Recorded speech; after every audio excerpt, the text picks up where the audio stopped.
So that's for flexion and extension. Pronation, you could perform a medial glide of the radius and ulna. So what you're doing here, medial glide. So what you're doing here is you're taking the whole elbow, the ulna and the radius together, and you're applying that force. So I'm gonna have her arm resting here. She's got a bigger bolster. I'm gonna put something here that stops the humerus from moving this way, and I'm gonna apply my force this way. If you wanna do a lateral glide to increase supination, I'm gonna block the humerus this way, and I would want, ideally, my arm in the direction of the force, so I could bring her arm out a little bit like this, and I would apply my force that way. Another way that you could increase pronation and supination would be moving the radius and ulna relative to each other. So for this one, I personally like to keep the arm here. That way the ulna is stabilized by the table, and then all I have to do is take the radius and push it medially. And then if I pulled it laterally, that would be the opposite. So medial is going to help with pronation. Lateral is the opposite, helping with supination. And I'm just holding here.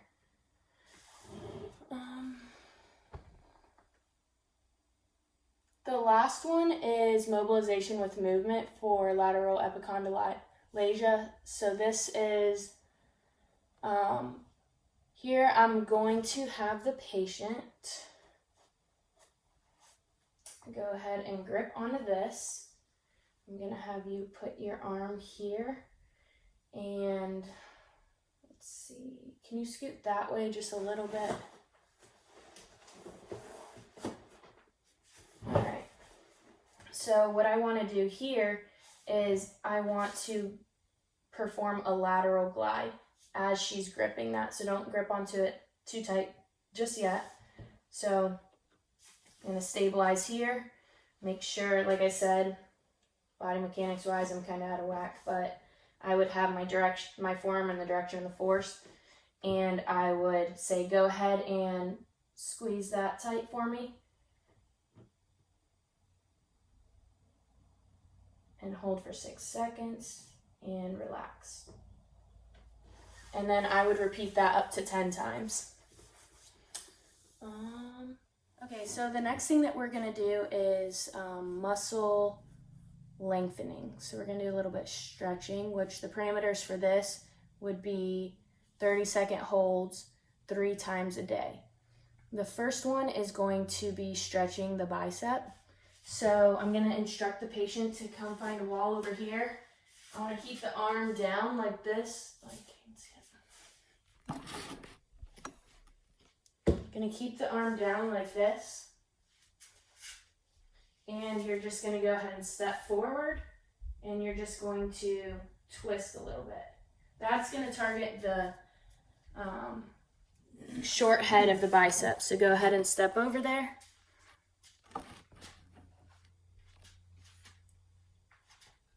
Good, so I want you to step forward a little bit and then turn to your left just a little bit.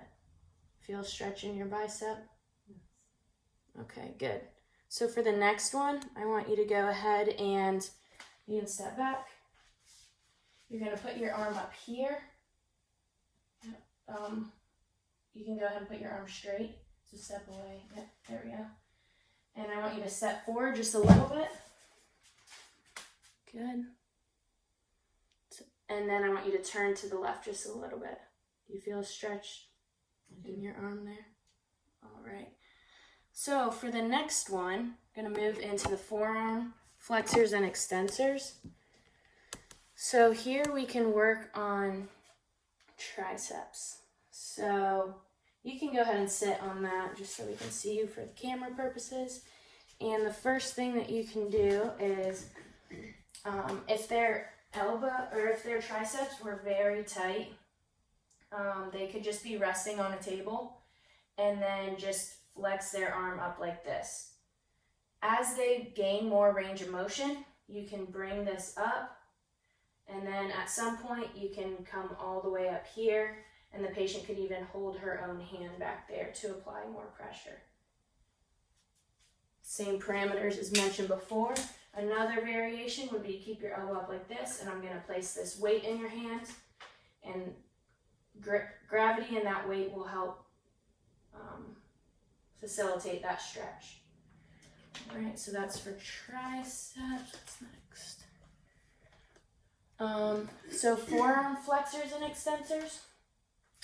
One thing you can do is you can bring your arm out like this and bring your fingers towards you. So what I want you to do here is I want you to bring your arm this way and then bring your fingers towards you. You should feel stretch right in here. The next one is going to work or stretch your flexors. So the last one was extensors, this one's going to be flexors. You're going to extend your fingers, and do you feel a stretch here? I do. If you didn't feel stretch there, you could rotate your arm a little bit this way and feel that stretch there.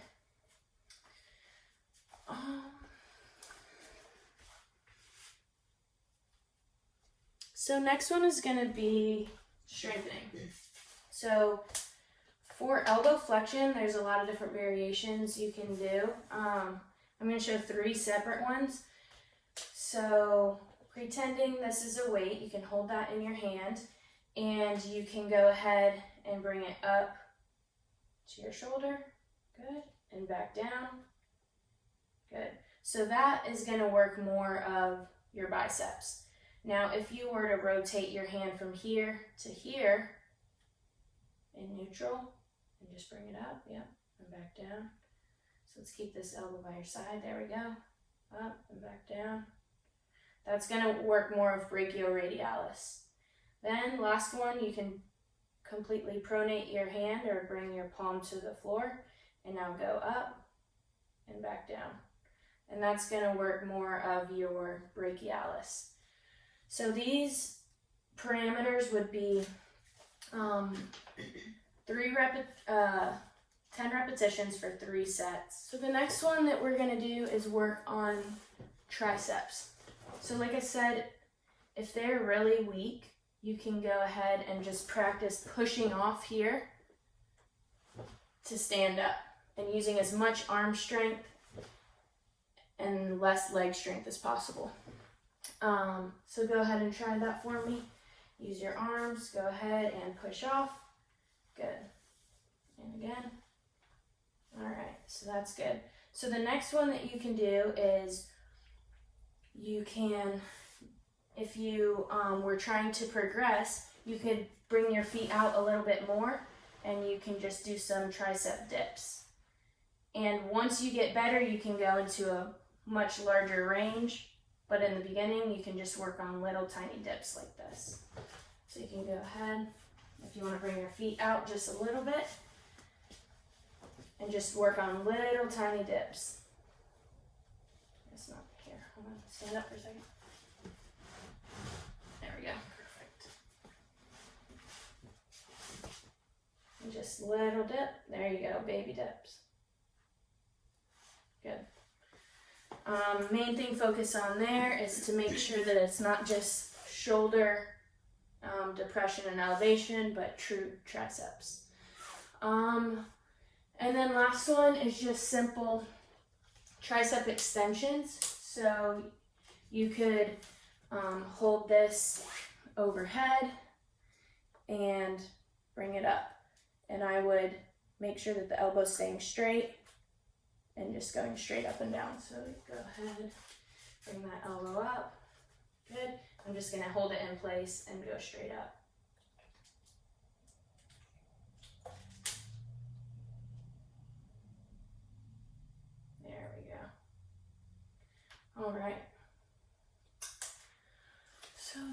next one is strengthening of the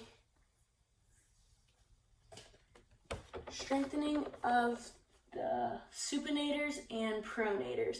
So I'm just going to use the same one here. So one good example would be just of a handshake. So I'm going to say, I want you to go this way, working on pronation, and I'm going to give some resistance. So go ahead. All right, try again. Good. And again. Try not to use this whole arm, so keep this here. Now go ahead. Good. All right, so now we're just going to go the opposite way. So you're going to try and go this way, and I'm not going to let you. Ready? Go. Good. All right. So that's one example of supination and pronation. Another one would be coming over here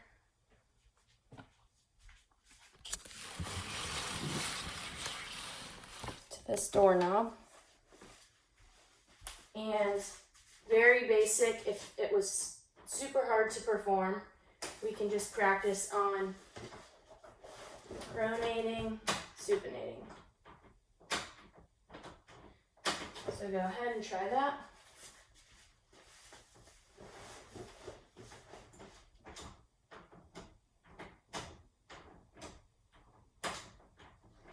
Good. And you don't have to sit down, but you can just stand up and work on it from different angles.